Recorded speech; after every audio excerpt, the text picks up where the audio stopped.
नमस्कार, नवीन न्यूज में आपका स्वागत है। पटना जिला के मनेर पड़ाव पर भाजपा कार्यकर्ताओं द्वारा 11 साल बेमिसाल अमृतकाल एवं बूथ सशक्तिकरण को लेकर एक कार्यशाला का आयोजन किया गया। कार्यशाला में हर बूथ मजबूत हो इस पर जोर देने हेतु विचार किया गया।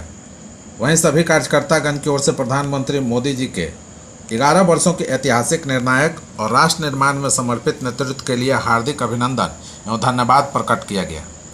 कार्यशाला की अध्यक्षता भाजपा जिला अति पिछड़ा उपाध्यक्ष कन्हैया मालाकार ने किया। इस मौके पर चंद्रभूषण पांडे, धर्मेंद्र जायसवाल, प्रदीप साव, नवनीत कुमार, विजय सिंह, बलराम गुप्ता, नागेंद्र कुमार सहित अनेक भाजपा कार्यकर्ता मौजूद थे। पटना जिला के मनेर में जदयू कार्यकारिणी की एक बैठक का आयोजन किया गया। बैठक में मुख्यमंत्री नीतीश कुमार द्वारा किए गए विकास कार्य को जनता तक सही रूप से पहुंचाने पर बल दिया गया, ताकि सरकार बनाने के लिए दूसरे दलों के सहयोग लेने की जरूरत नहीं पड़े। वहीं जदयू के वरिष्ठ नेता पूर्व विधायक प्रोफेसर सूर्यदेव त्यागी ने कहा कि बूथ स्तर कमेटी कमजोर नहीं मजबूत बने। नीतीश कुमार ने विकास का जो कीर्तिमान स्थापित किया वो कोई भी सीएम ने नहीं किया। संगठन का विकास सिर्फ जीत के लिए नहीं, मजबूती के लिए करें। कार्यक्रम की अध्यक्षता कर रहे जदयू प्रखंड अध्यक्ष श्री ओम सिन्हा ने कहा कि एक बार फिर नीतीश कुमार का हाथ मजबूत करने का समय आ गया है, ताकि बिहार के लोगों का भविष्य और बेहतर हो सके। आज बिहार में हर क्षेत्र में नीतीश कुमार के नेतृत्व में विकास कार्यों की बाढ़ लगी हुई है। वहीं मंच संचालन जिला महासचिव प्रतीक राज ने किया। इस मौके पर जिला प्रभारी मनोरंजन गिरी, जिला अध्यक्ष अशोक कुमार, बलराम सिंह, विनोद सिंह, राकेश सिंह, अवधेश सिंह, गिरिजा यादव, सत्यम दयाल, अभय कुमार सहित अनेक कार्यकर्ता मौजूद थे। बिहार चुनाव से पहले नीतीश कुमार के फ्यूचर आफ्टर पोल पर बहस छिड़ी है। बिहार में जनता दल यूनाइटेड ने 2025 से 30 फिर से नीतीश का नारा दिया है। जेडीयू के गठबंधन सहयोगी भारतीय जनता पार्टी से लेकर अन्य दल तक सभी यह तो कह रहे हैं कि विधानसभा चुनाव नीतीश कुमार की अगुवाई में ही लड़ा जाएगा, लेकिन कोई भी खुलकर यह नहीं कह रहा कि सीएम नीतीश कुमार ही होंगे। विपक्षी दल नीतीश कुमार की बढ़ती उम्र, स्वास्थ्य का हवाला देकर यह दावे करते फिर रहे कि चुनाव के बाद वह सीएम नहीं बनेंगे। एनडीए में शामिल पार्टियां और उनके नेता जहां इस कोशिश में जुटे हैं कि नीतीश कुमार को सीएम रेस में शामिल दिखाते रहने की कोशिश में है, वहीं विपक्षी दलों के साथ ही अंदर खाने के नीतीश का विकल्प बनने की लड़ाई छिड़ती दिख रही है। बिहार विधानसभा में विपक्ष के नेता तेजस्वी यादव और जनसुराज के सूत्रधार प्रशांत किशोर के बीच नीतीश कुमार का विकल्प बनने की नूरा कुश्ती चल रही है। अब इसमें लोक जनशक्ति पार्टी के प्रमुख और केंद्रीय मंत्री चिराग पासवान का नाम भी शामिल हो गया है। पटना को बड़ी सौगात, बिहार के पहले डबल डेकर पुल का सीएम नीतीश ने किया लोकार्पण। बिहार विधानसभा चुनाव से पहले सीएम नीतीश कुमार ने पटना के लोगों को बड़ी सौगात दे दी है। मुख्यमंत्री ने पटना में बने बिहार के पहले डबल डेकर पुल का उद्घाटन कर उसे जनता को सौंप दिया है। यह डबल डेकर पुल अशोक राजपथ पर बनाया गया है। भाजपा के प्रदेश अध्यक्ष डॉक्टर दिलीप जायसवाल ने कहा कि निषाद समाज का कल्याण भाजपा ही कर सकती है। मछुआरा सम्मेलन में उन्होंने कहा कि निषाद समाज को किस आरक्षण श्रेणी में रहना है यह आयोग तय करता है। यह आयोग का गठन भाजपा ने ही किया है। उन्होंने कहा कि हमने सरकार से लेकर संगठन सब में निषाद समाज की भागीदारी सुनिश्चित की है। एक निषाद समाज को मुट्ठी में रखने वाली पार्टी है जो चाहती है कि उससे बड़ा कोई नेता नहीं बने। भाजपा ने केंद्र और बिहार दोनों ही स्थानों पर निषाद समाज की राजनीतिक भागीदारी सुनिश्चित की है। जिसकी जितनी भागीदारी उसकी उतनी हिस्सेदारी की बात करते हैं। हर समाज के तबके को उनका हक मिलना चाहिए, इसके लिए प्रयास करेंगे। बिहार विधानसभा चुनाव की तैयारी में जुटे एनडीए के घटक दल अब दबाव की राजनीति अपना रहे हैं। राज्य में अधिक से अधिक सीट हासिल करने के लिए शक्ति प्रदर्शन की राजनीति आरंभ हो गई है। शक्ति प्रदर्शन के माध्यम से घटक दल यह बताने की कोशिश में है कि उनके पास व्यापक जन समर्थन है और उन्हें ज़्यादा सीट चाहिए। बिहार में जदयू प्रमुख नीतीश कुमार के नेतृत्व में सरकार चल रही है। वहां राजग के घटक दलों में भाजपा और जदयू के अलावा केंद्रीय मंत्री चिराग पासवान की लोजपा, केंद्रीय मंत्री जीतनराम मांझी की हम पार्टी और राज्यसभा सांसद उपेंद्र कुशवाहा की रालोमो है।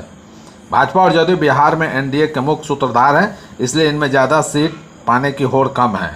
इन दलों के नेता जानते हैं कि इन्हें तो मनमाफिक सीट मिलेगी ही, लेकिन अन्य घटक दलों की बयानबाजी यह बता रही है कि ज़्यादा सीट के लिए वह भाजपा जदयू पर दबाव बनाने की रणनीति पर काम कर रहे हैं। बिहार के 18 जिलों में अगले 24 घंटे के अंदर जमकर बारिश होगी। वहीं कुछ जगहों पर मेघ गर्जन के साथ वज्रपात की भी संभावना है। इसे लेकर मौसम विभाग ने अलर्ट जारी किया है। मौसम विभाग के अनुसार बांका, बेगूसराय, भागलपुर, कटिहार, खगड़िया, लखीसराय, मुंगेर, पटना, पूर्णिया, पश्चिम चंपारण, मधुबनी, समस्तीपुर, अररिया, दरभंगा, पूर्वी चंपारण, सीतामढ़ी, सुपौल और शिवहर जिले में बारिश और मेघ गर्जन के साथ साथ वज्रपात होने की संभावना जताई है। मौसम विभाग के माने तो अगले 24 घंटे में राज्य के करीब 18 जिलों में बारिश होनी है। मौसम विभाग के अनुसार बिहार में मानसून प्रवेश की तारीख 13 से 15 जून है। 12 जून को अनेक स्थानों पर बारिश की संभावना है। इस बार मानसून की बारिश सामान्य से अधिक होगी। पटना के लोगों को ट्रैफिक जाम से जल्द ही बड़ी राहत मिलने जा रही है। बरसों से लंबित मीठापुर मोहली एलिवेटेड रोड इस महीने से वाहनों के लिए खोल दिया जाएगा। पथ निर्माण मंत्री नितिन नवीन ने खुद परियोजना स्थल का निरीक्षण कर इसकी पुष्टि की। उन्होंने बताया कि करीब 1400 करोड़ रुपए की लागत से तैयार यह 11 किलोमीटर लंबी सड़क दक्षिणी पटना से गया जहानाबाद और बिहार शरीफ की ओर आने जाने वाले के लिए गेम चेंजर साबित होगी। मंत्री ने जानकारी दी कि यह एलिवेटेड पर आधुनिक यातायात का नया मील का पत्थर साबित होगा। सिपाड़ा से मोहली तक की दूरी जो अब तक ट्रैफिक के कारण लंबा वक्त लेती थी, अब महज 10 मिनट में पूरी हो जाएगी। यह परियोजना संपतचक और पुनपुन क्षेत्र के लोगों के लिए भी खास राहत लेकर आएगी। देश में जमीन के स्वामित्व के मामले में रक्षा मंत्रालय के बाद दूसरे स्थान पर रहने वाला भारतीय रेलवे भूमि के म्यूटेशन कराने में सुस्ती दिखा रहा है। 1955 से 56 से अब तक कई परियोजनाओं के लिए अधिग्रहित जमीन के कागजात न तो ठीक से संरक्षित किए गए हैं और न ही राजस्व विभाग को पूर्ण रूप से उपलब्ध कराए जा सके हैं। राजस्व एवं भूमि सुधार विभाग ने अब इस समस्या के समाधान के लिए रेलवे के साथ मिलकर एक विशेष समन्वय तंत्र विकसित करने का निर्णय लिया है। बिहार में रेलवे के कुल 8 मंडल हैं, जिसमें दानापुर, समस्तीपुर, सोनपुर, मुजफ्फरपुर, कटिहार, हाजीपुर, दरभंगा और सहरसा है।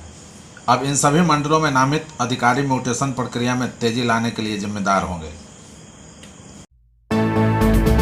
टीआरपी थाना सासाराम के सब इंस्पेक्टर विजय कुमार को 5000 रुपये रिश्वत लेकर निगरानी ने दबोच लिया है। निगरानी टीम ने सब इंस्पेक्टर को रेलवे कॉलोनी स्थित उनके आवास से गिरफ्तार किया है। निगरानी की टीम सीनियर डीएसपी किरण पासवान के नेतृत्व में पहुंची थी। डीएसपी के अनुसार निगरानी थाना पटना में एक परिवारवाद दर्ज कराया गया था। रिश्वतखोर सब इंस्पेक्टर विजय कुमार ने परिवादी बसंती देवी से रेल थाना कांड संख्या 10-25 में सहयोग के नाम पर रिश्वत मांगी थी। रिश्वत लेने के क्रम में निगरानी की टीम ने दबोच लिया है। गिरफ्तार पुलिस अधिकारी थाना में दर्ज मामले के अनुसंधान करता थे। प्रधानमंत्री नरेंद्र मोदी के कार्यक्रम में ड्यूटी से गायब रहने वाले बिहार प्रशासनिक सेवा के एक अधिकारी को सस्पेंड कर दिया गया है। जिलाधिकारी की रिपोर्ट पर समान प्रशासन विभाग ने निलंबन का आदेश जारी किया है। मधुबनी जिले के झंझारपुर में 24 अप्रैल 2025 को प्रधानमंत्री की जनसभा थी। सरकार ने बिहार प्रशासनिक सेवा के दर्जनों अधिकारियों को ड्यूटी पर लगाई थी। समस्तीपुर के बड़े उपसमाहर्ता अभिराम कुमार की भी ड्यूटी लगी थी, लेकिन वे बिना सूचना के गायब रहे। इसके बाद आरोपी अधिकारी को सस्पेंड कर दिया गया है।